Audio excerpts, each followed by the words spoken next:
gentlemen, and welcome back. We are on episode 11 of 11 Eyes, no pun intended.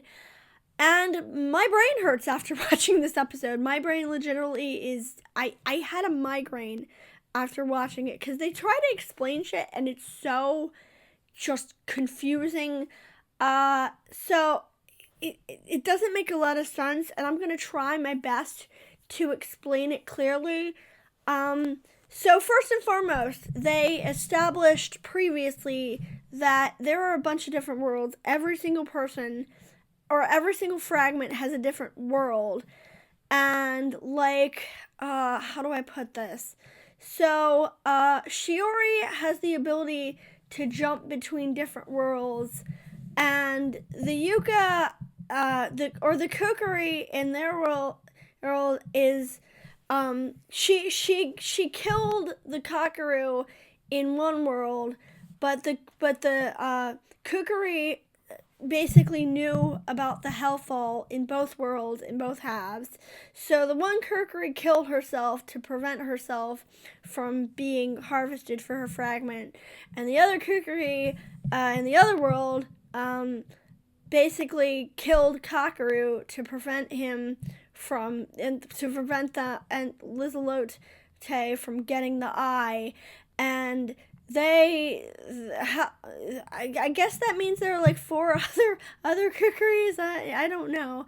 And apparently one of them was from Yuka's world, and the Kakaru in Yuka's world is alive because Yuka wanted him to be alive, and the other Kakaru is dead.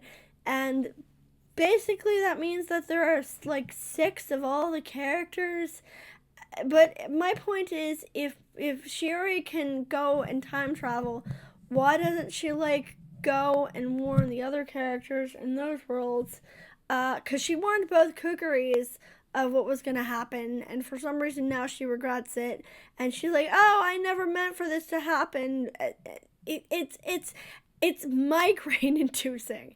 It's so convoluted that Misuzu has to pull out a pen and basically illustrate through pen how this shit works. And even so, the other characters still don't get it.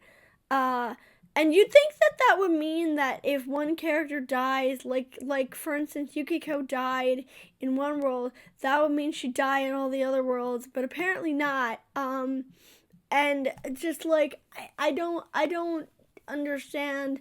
And then of course, Lizelote attacks them, and just, this is so convoluted.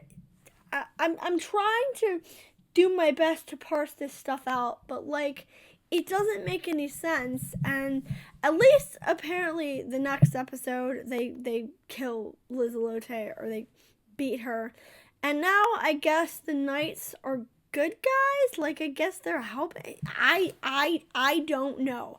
I can't wait to move on to the next show, because Orphan makes sense.